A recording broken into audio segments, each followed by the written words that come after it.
तो बच्चों कैसे हैं आप सब। बहुत बहुत स्वागत है आपका आज की इस वीडियो में। आज का ये वीडियो क्लास 12th के बच्चों के लिए बहुत ज्यादा खास होने वाला है, क्योंकि आज की इस वीडियो में हम लोग देखने वाले हैं बच्चों क्लास 12th का जो आपका हिंदी इलेक्टिव सब्जेक्ट है, जिसको हिंदी में आप हिंदी ऐच्छिक भी बोलते हैं, इसका मिड टर्म का सैंपल पेपर देखने वाले हैं। जी हाँ बच्चों, इसका मिड टर्म का सैंपल पेपर देखने वाले हैं और ये वाला सैंपल पेपर हम लोग ऑलरेडी कर ही रहे थे। अभी आज मैंने इसका पार्ट 1 वाला वीडियो डाला था और ये जो वीडियो है ना बच्चों, ये पार्ट 2 वाला वीडियो है, जो कि इस सैंपल पेपर के अंदर जो आपका अंतरा और अंतराल दोनों बुक से जो क्वेश्चंस पूछे गए हैं, उन क्वेश्चंस को इस वीडियो में हम लोग सॉल्व करेंगे। देखेंगे किस टाइप के क्वेश्चंस आ रखे हैं बेसिकली आपके, चाहे अंतरा वाली बुक से ले लीजिए, अंतराल वाली बुक से ले लीजिए। जो अभी आपका अभिव्यक्ति माध्यम वाला तो मैंने करवा दिया ऑलरेडी पार्ट 1 में, ठीक है। तो जिस बच्चे ने नहीं देखा वो देख लीजिए, ठीक है। और जो सप्रसंग व्याख्या होती है, वो सारे क्वेश्चन जो होते हैं ना, वो इस वीडियो में हम लोग कवर करेंगे। तो वीडियो को कंप्लीट जरूर देखिएगा। कल जो आपका पेपर होने वाला है 21 अक्टूबर के लिए, 21 अक्टूबर 2022 के लिए,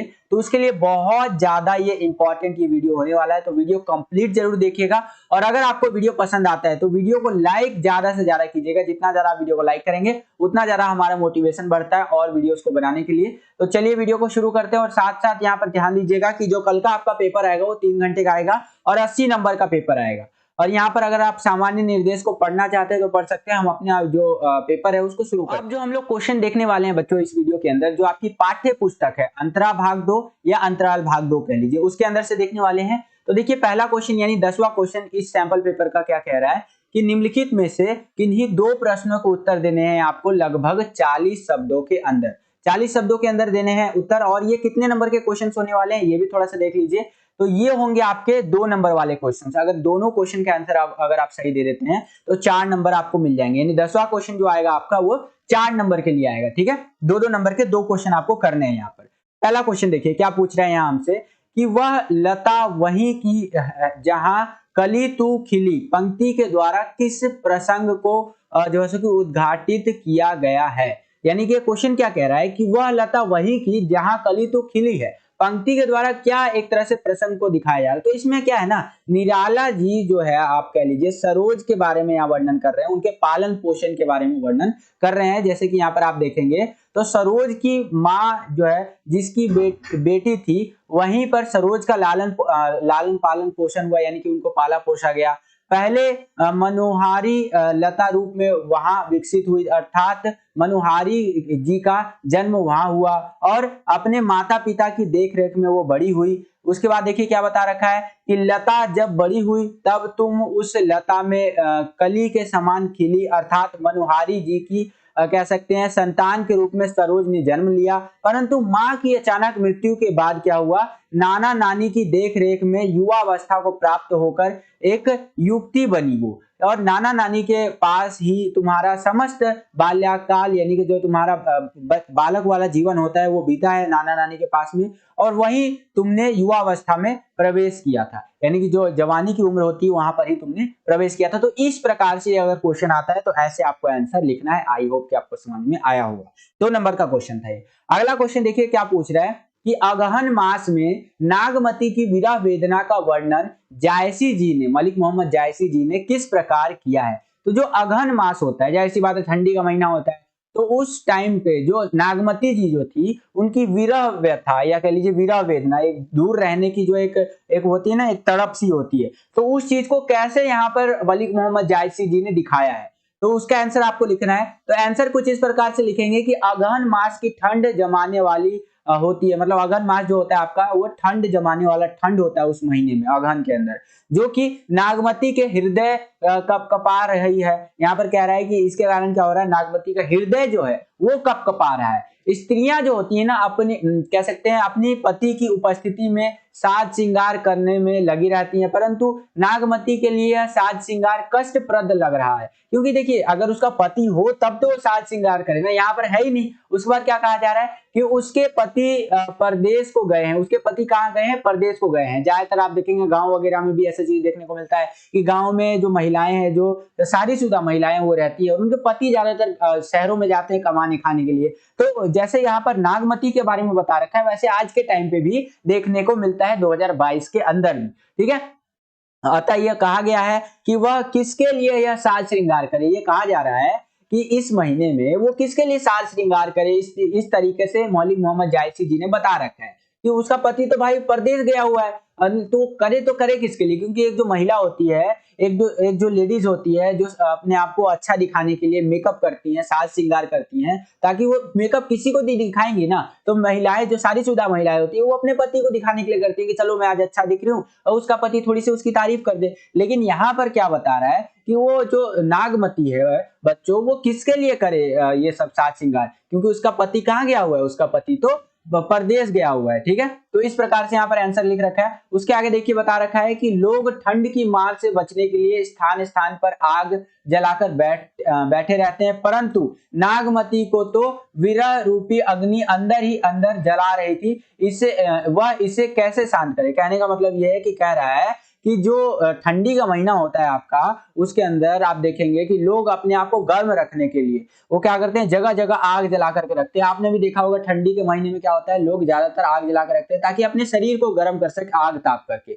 लेकिन यहाँ पर क्या बता रहा है कि उसको तो जो है सो कि ठंड लग ही नहीं रहा था, क्योंकि उसके अंदर तो वो एक जो विरह की वेदना थी, दूर रहने की जो वेदना थी, वो उसको अंदर ही अंदर एक तरह से जला रही थी, तो उसको जो है वो चीज यहाँ पर फील नहीं हो रहा था। तो इस प्रकार से यहाँ पर जायसी जी ने यहाँ पर इनके बारे में बता रखा है। अगला है कि नागमती के लिए अगहन मास कुछ राहत नहीं देता है, क्योंकि नागमती के बाहर कितनी भी ठंड क्यों ना हो, परंतु विरहनी अंदर रहकर उसे जला ही देती है। कहने का मतलब है कि एक तड़प जो होती है ना, वो उसे अंदर ही अंदर क्या कर रही है, जला रही है। तो इस प्रकार से आपको इसका आंसर लिखना है, और काफी इंपॉर्टेंट क्वेश्चन है, कई बार आपके पेपरों के अंदर पूछ चुका है बच्चों इस क्वेश्चन को। आई होप कि आपको समझ भी आया होगा। आगे चलते हैं, अगला क्वेश्चन देखिए। आपको 2 ही क्वेश्चन करने हैं, लेकिन मैंने 3 क्वेश्चन आपको बता रखे हैं। इसी बात पे अगर आपने वीडियो को लाइक नहीं किया तो वीडियो को ज्यादा से ज्यादा लाइक जरूर कर दीजिए, क्योंकि देखिए बहुत मेहनत लगता है आपके लिए वीडियो बनाने में और इस पेपर्स को तैयार करने में। आपके लिए जितना ज्यादा आप वीडियो को लाइक करेंगे उतना ज्यादा हमारा मोटिवेशन बढ़ता है और वीडियोस को बनाने के लिए।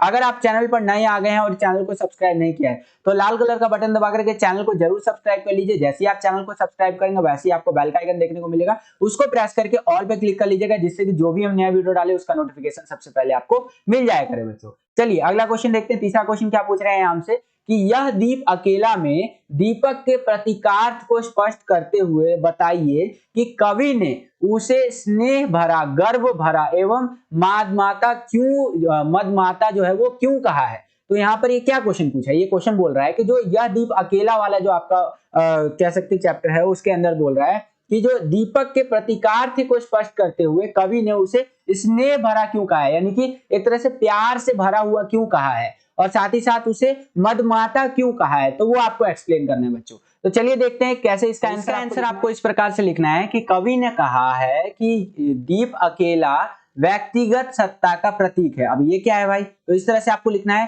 कि कविता में दीप स्नेह, गर्व तथा अहंकार से युक्त व्यक्ति का प्रतीक है। यानी कि जो दीप है वो दीप कौन सा होता है, आप जो दिवाली वगैरह में जो दिए जलाते हैं ना, वो उस दीप की बात कर रहे हैं यहाँ पर। कुछ इस टाइप से दिवाली अभी आने ही वाली है, ठीक है, तो उसमें जो आप ये दिए जलाते हैं उसकी बात यहाँ पर कविता में हो रही है। तो ये क्या कहा गया है कि ये जो दीप है आपका, ये किसका प्रतीक है, ये दीप आपका स्नेह का प्रतीक है, गर्व का प्रतीक है और अहंकार का प्रतीक है, जो कि युक्त व्यक्ति को दिखा रहा है। यहाँ पर किसको यहाँ पर इंगित कर रहा है, ये वाला दीप एक व्यक्ति को इंगित कर रहा है। तो इस प्रकार से आप लिख सकते हैं। उसके आगे देखिए बच्चों किस तरह से आपको लिखना है वो मैं आपको बता देता हूं। उसके आगे आप लिखेंगे, यहाँ पर ये हो गया। उसके बाद बता रहा है कि दीप तेल के कारण जलता और प्रकाश देता है, वैसे ही मनुष्य भी स्नेह के कारण जीवित रहता है। जैसे कि एक दीप को आप देखेंगे, एक दिए को अगर आप देखेंगे तो उसमें तेल डालते हैं चाहे घी डालते हैं तो वो जलता रहता है। वैसे ही एक जो आदमी जो जीवित रहता है, जिंदा रहता है ना, तो वो कैसे जिंदा रहता है, स्नेह के कारण, प्यार से जिंदा रहता है। अगर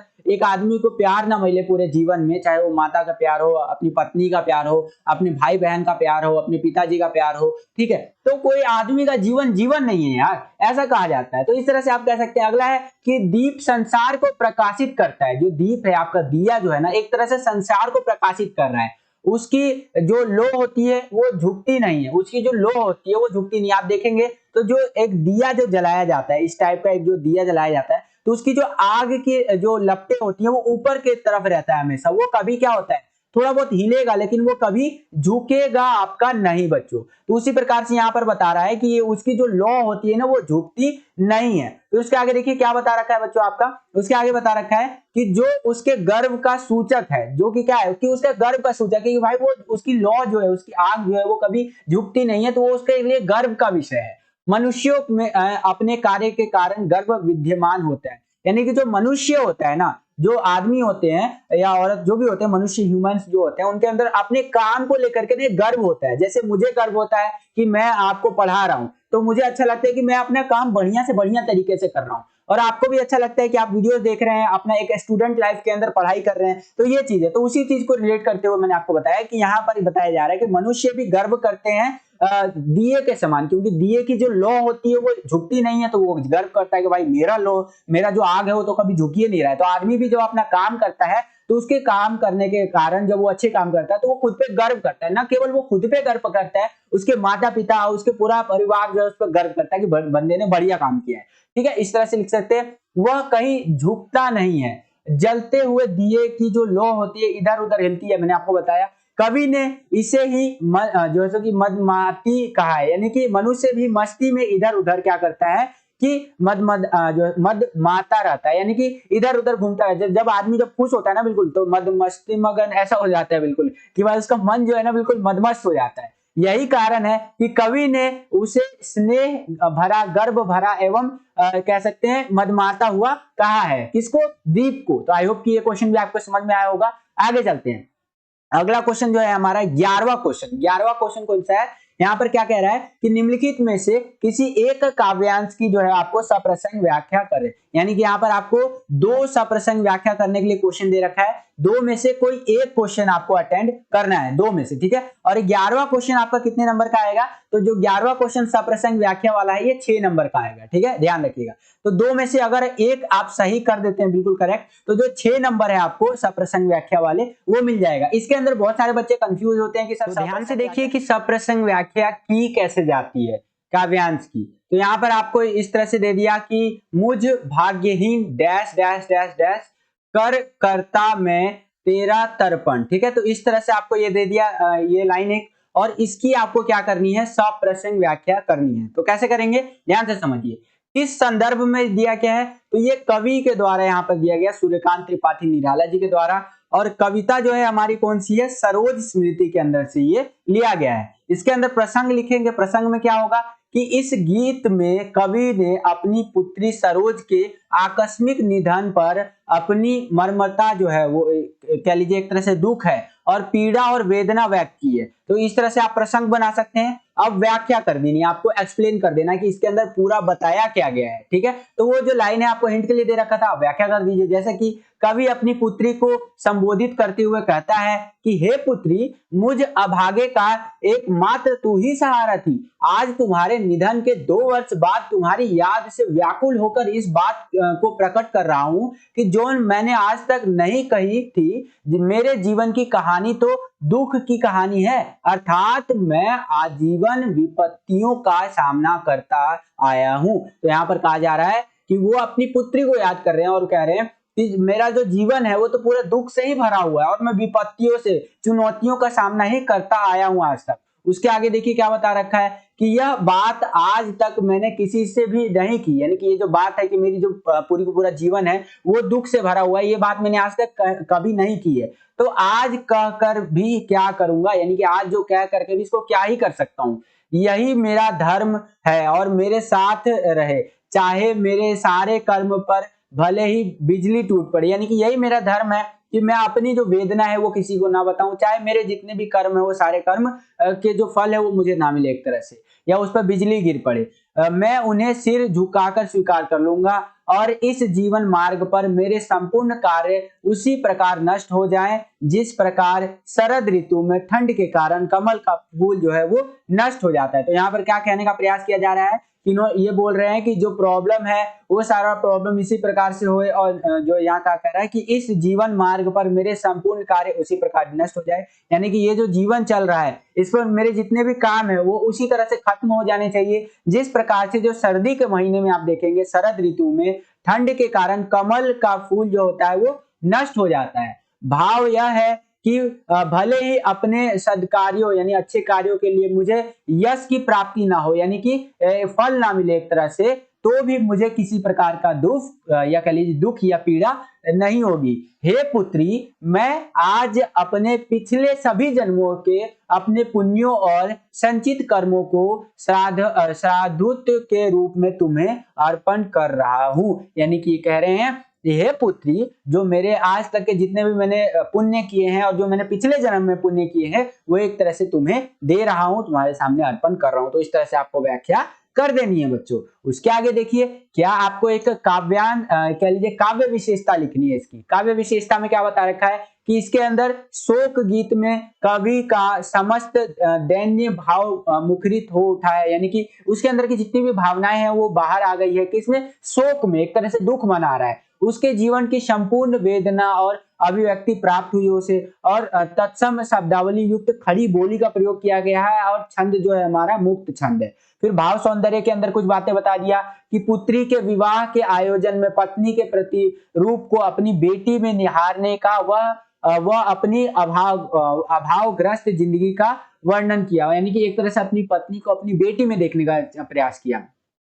सरोज के प्रति स्नेह को व्यक्त करने के साथ उसके सौंदर्य का मनोहारी चित्रण किया गया है इसके अंदर, ठीक है। यानी सरोज के प्रति जो स्नेह है, प्यार है, उसको भी व्यक्त किया गया है, और उसके साथ साथ उसका जो मनोहारी चित्रण है वो भी किया गया है। तो ये भाव सौंदर्य में लिख देंगे भाव क्या है इसका। फिर शिल्प सौंदर्य के अंदर कुछ और चीजें लिख देंगे, जैसे इसकी भाषा क्या है, इसकी शैली क्या है, वो सब लिख सकते हैं। और छंद जो है हमारा मुक्त छंद है। तो इस प्रकार से आप अपना सप्रसंग व्याख्या कर सकते हैं। एक और आपको मैं और अच्छे से बताता हूँ, एक और तरीका आप दिखा देता हूँ मैं आपको। इसी के अंदर आपको चॉइस दे रखा है अथवा दे रखा है, यानी कि अगर आपको ऊपर वाला क्वेश्चन नहीं आता तो नीचे वाला क्वेश्चन कर सकते हैं। इस प्रकार से भी आप सप्रसंग व्याख्या कर सकते हैं। ये वाला जो सप्रसंग व्याख्या है, जो अभी मैंने आपको दिखाया, ये आपका अब आप अपना सपोर्ट मटेरियल खोलेंगे तो उसके अंदर आपको देखने को मिलेगा। नीचे चलूं तो ये हमारे द्वारा तैयार किया गया है, ये आप देख सकते हैं, ये लाइनें लिखी गई है, इनका आपको सप्रसंग व्याख्या करना है कि आह वेदना जो ऐसा कि मिली विदाई, मैंने भ्रमणवश जीवन संचित मधुकरियों की भीख लुटाई। तो इस तरह से ये लाइनें दी हैं, इसका सप्रसंग व्याख्या करना है। तो कुछ लाइनें उठा लिया मैंने, जैसे कि आह वेदना और उसके बाद डैश डैश डैश भीख लुटाई। अब इसकी प्रसंग व्याख्या करनी है, तो पहले प्रसंग लिख दिया कि उपरोक्त पंक्तियां कक्षा 12वीं के हिंदी विषय की किताब अंतरा के काव्य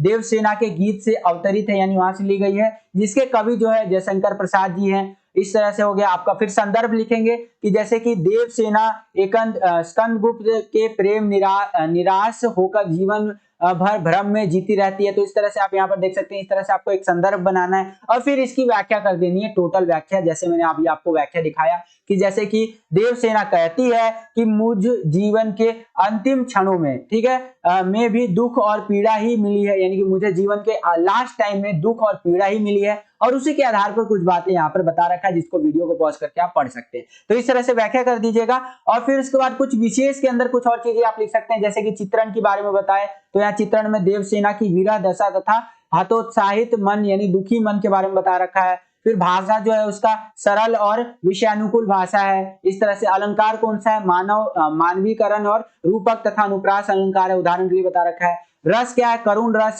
छंद मुक्त कविता है इसके अंदर। और बिंबों का उपयोग क्या किया गया है, घाव और विपिन तथा विहाग की ताना, इस तरह से बिंबों का उपयोग किया गया। तो इस तरह से भी आप इस क्वेश्चन को अटेंड कर सकते हैं। मैंने आपको दोनों तरीके बता दिए, दोनों तरीके लगभग सेम ही है, थोड़ा बहुत 19-20 का अंतर आपको देखने को मिलेगा। तो इस तरह से भी आप कर सकते हैं इस क्वेश्चन को अटेंड।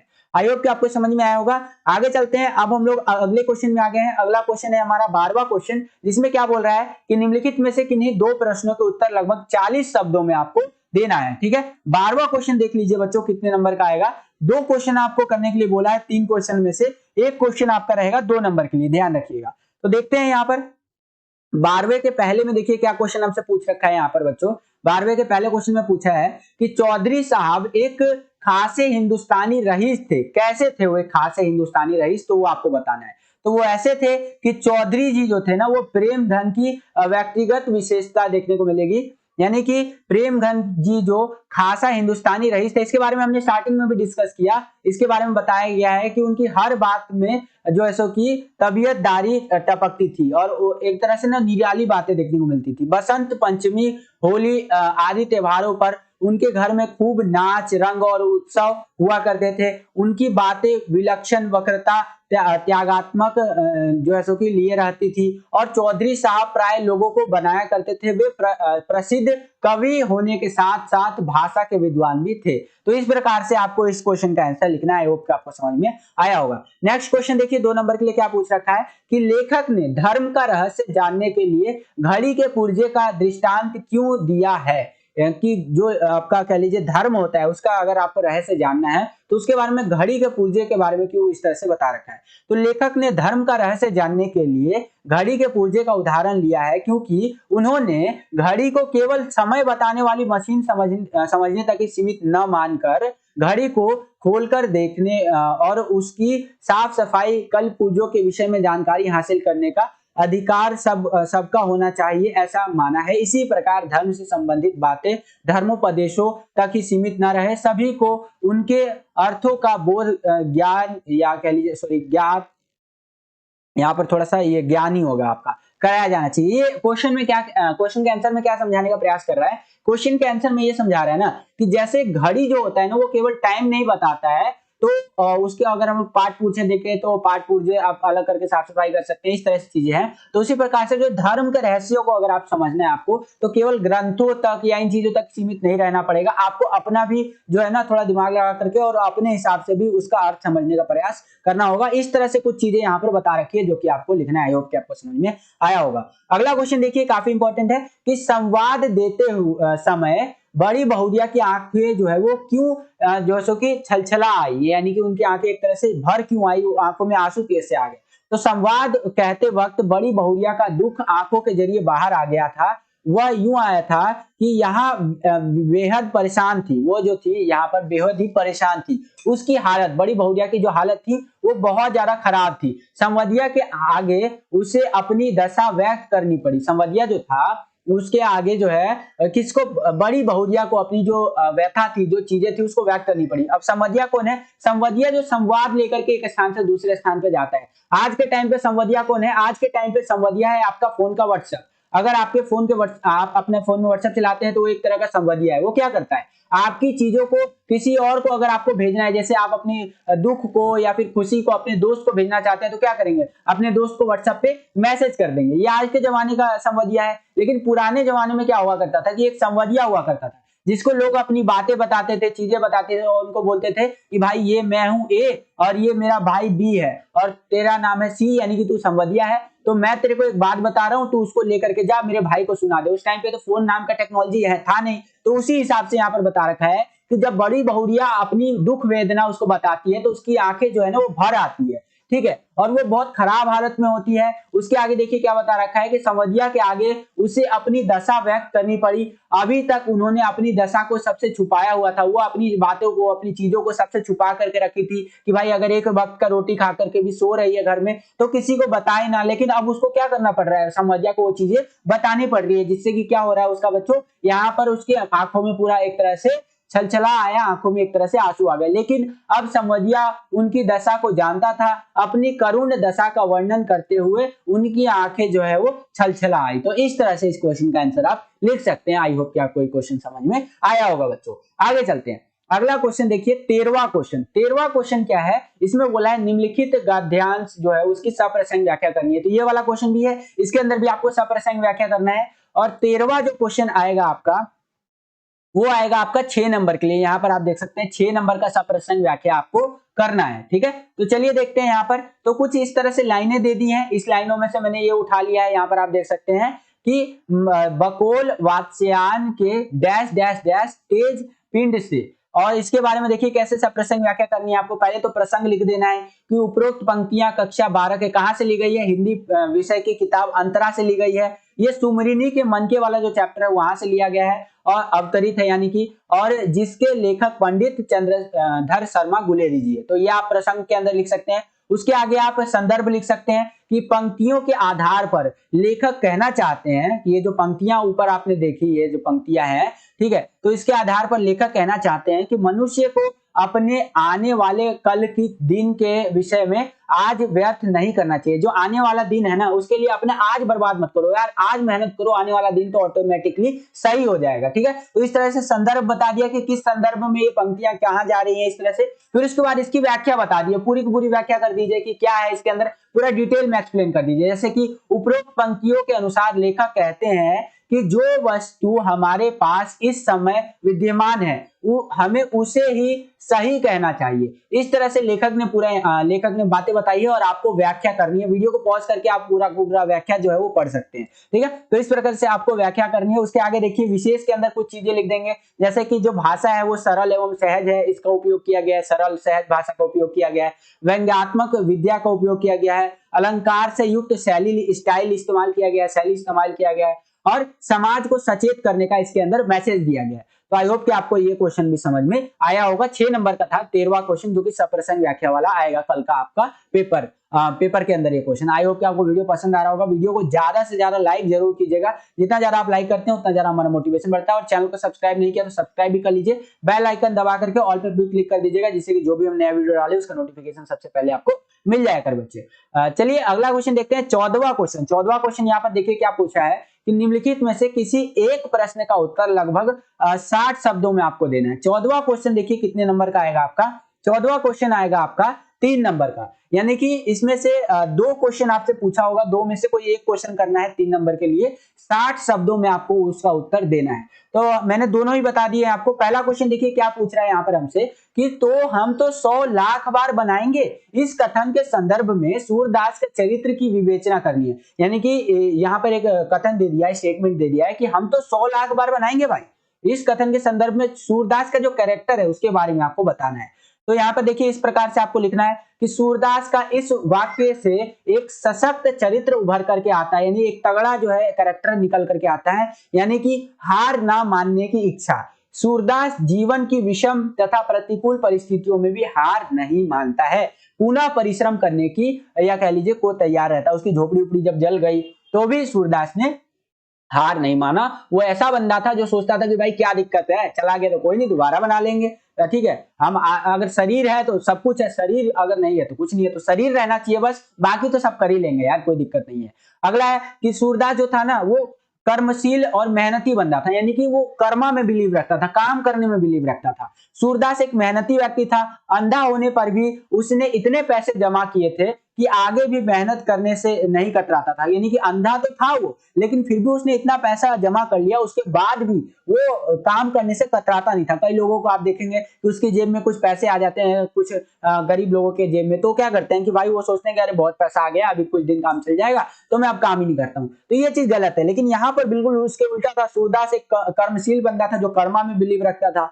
और मेहनती बंदा था, वो बहुत मेहनत करता था। और अंधा तो था, उसने पैसा भी जमा कर लिया था, लेकिन वो क्या करता था, फिर भी मेहनत नहीं छोड़ता था, मेहनत करता रहता था। ठीक है, नेक्स्ट पॉइंट आप लिख सकते हैं कि प्रतिशोध की भावना से मुक्त था। वो बदला उदला लेने वाला बंदा नहीं था। उसको उसका मन था ना कि भाई कोई बंदा कुछ भी कर रहा है ना, करन दे, अपना काम करेंगे बस। ठीक है, तो यहाँ पर क्या था कि सूरदास किसी से भी प्रतिशोध लेने की भावना नहीं रखता था, बदला लेने की भावना नहीं रखता था। भैरव के विषय में पता चलने पर भी वह उसे नुकसान पहुंचाने की नहीं सोचा। भैरव के बारे में जब उसको पता चला तो सूरदास ने सोचा कि क्या बदला उदला लेना यार, छोड़ ना, अपना ही भाई है यार, सब पूरी दुनिया एक भाई के समान है अपने। ठीक है, तो इस प्रकार से इस क्वेश्चन का आंसर आपको लिखना है। आई होप कि आपको समझ में आया होगा। अगला क्वेश्चन देखिए काफी इंपॉर्टेंट है, कई बार आपके पेपर में रिपीट हो जाता है कि विश्वनाथ ने किन आधारों पर अपनी मां की तुलना बत्तख से की थी। ठीक है, तो जो लेखक विश्वनाथ जी थे उन्होंने बत्तख की मां से तुलना इस प्रकार से की थी कि जैसे बत्तख माँ और मानव की शिशु वाली माँ जो होती है वो उनकी तुलना कई दक्ष पदों के सामने रखे, और लेखक ने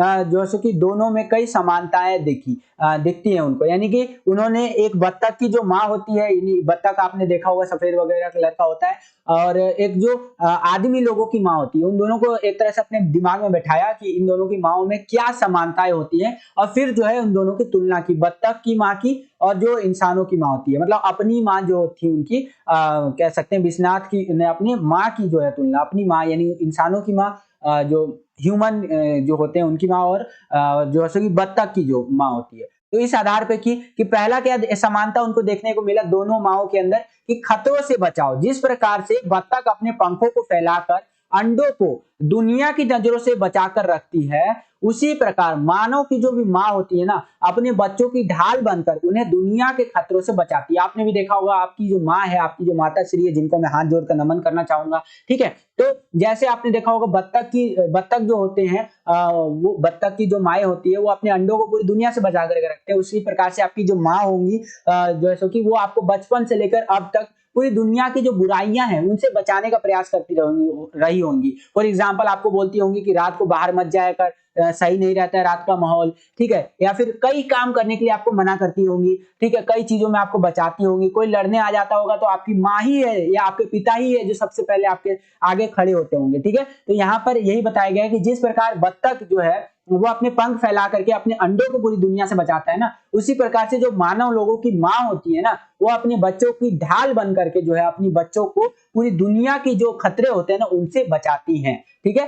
तो इस तरह से आप इसका आंसर लिख सकते हैं। उसके अगला है कि सतर्कता और कोमलता से देख रेख, जैसे बत्तख की माँ अपनी पैनी चोंच से सतर्कता बरतते हुए कोमलता से अंडों को अपने पंखों के अंदर छुपाती है, उसी प्रकार मानव की माँ भी अपने बच्चों को डांटती है, मारते समय ध्यान रखती है कि शिशु को नुकसान ना पहुंचे। यानी कि वही चीज बता रहा है कि बत्तख जो है वह अपनी पैनी चोंच से सतर्कता बरतते हुए कोमल अंडों को अपने पंखों के अंदर छुपाती है, यानी कि उसकी चोंच जो खतरनाक होती है तो उसके अंडे फूट ना जाए। उसी प्रकार से जो मानव लोगों की माँ होती है, यानी हमारी जो माएँ हैं, वो बच्चों को डांटती है, मारती भी है। आपने देखा होगा मारती भी है और डांटती भी है, लेकिन ये ध्यान रखती है कि उनको कुछ ज्यादा नुकसान ना हो जाए। थोड़ा बहुत नुकसान तो चलता है यार, बचपन में बहुत मार खाया सभी ने, मैंने भी खाया भाई, ठीक है। आपने भी मोस्ट प्रोबेबली खाया ही होगा, ठीक है। तो उसी प्रकार से यहाँ पर इस तरह से बताया गया है कि वो ऐसा मारती है बच्चों को जो नुकसान ना हो। कोई कोई देखता हूँ मैं, कोई बच्चे तो इतने ज्यादा मतलब बदमाशी कर देते हैं कि उनको बहुत मारा जाता है,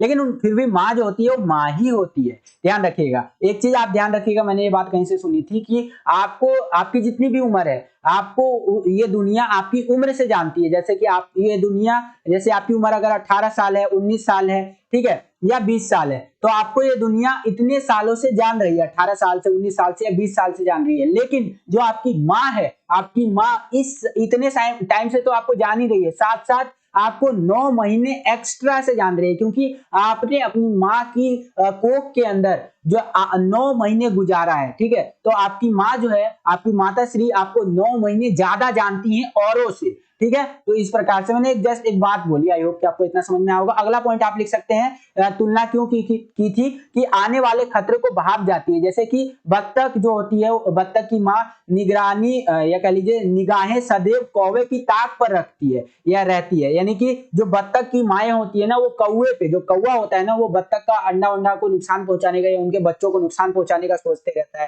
ठीक है। तो उनकी जो माएँ होती हैं बत्तख की माँ, तो वो सोचती है कि कैसे अपने अंडों को, कैसे अपने बच्चों को बचाएं। तो उसी प्रकार से जो मानव लोगों की माँ होती है ना, वो भी अपने बच्चों पर आने वाले संभावित खतरे को भाप लेती है। वो उनको बोलती है कि भाई ये काम मत कर, इससे खतरा हो सकता है, ठीक है। तो इस प्रकार से जो आपका लेखक विश्वनाथ है, उसने अपनी माँ की तुलना बत्तख से की है। तो आई होप कि आपका यहाँ पर मतलब लेखक ने अपनी माँ की तुलना बत्तख से की है। आई होप कि आपको ये क्वेश्चन भी समझ में आया होगा। और यहाँ पर आपका हिंदी का जो हमारा सैंपल पेपर था वो समाप्त होता है। आई होप कि सारे क्वेश्चंस आपको समझ में आए होंगे। कि आपको ये वीडियो पसंद आया होगा। अगर आपको ये वीडियो पसंद आया तो वीडियो को ज्यादा से ज्यादा लाइक कीजिए। जितना ज्यादा आप वीडियो को लाइक करेंगे उतना ज्यादा हमारा मोटिवेशन बढ़ता है और वीडियोस को बनाने के लिए। अगर आप चैनल पर नए आ गए हैं और चैनल को सब्सक्राइब नहीं किया है तो लाल कलर का बटन दबा करके चैनल को जरूर सब्सक्राइब कर लीजिए। जैसे ही आप चैनल को सब्सक्राइब करेंगे बगल में आपको बेल का आइकन देखने को मिलेगा, उसको प्रेस करके आपको ऑल पे क्लिक करना है, जिससे कि जो भी हम नया वीडियो डाले उसका नोटिफिकेशन सबसे पहले आपको पास आ जाए और आपकी जो तैयारी है वो और बेहतर तरीके से हो सके। जैसे कि आपका हिस्ट्री वगैरह का पेपर, इकोनॉमिक्स का पेपर आने वाला है, तो आपकी तैयारी और बेहतर तरीके से हो सके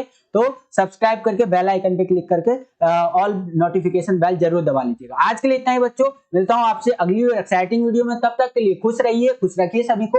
जय हिंद, वंदे मातरम और ऑल द बेस्ट सभी को कल के एग्जाम के लिए। जय हिंद।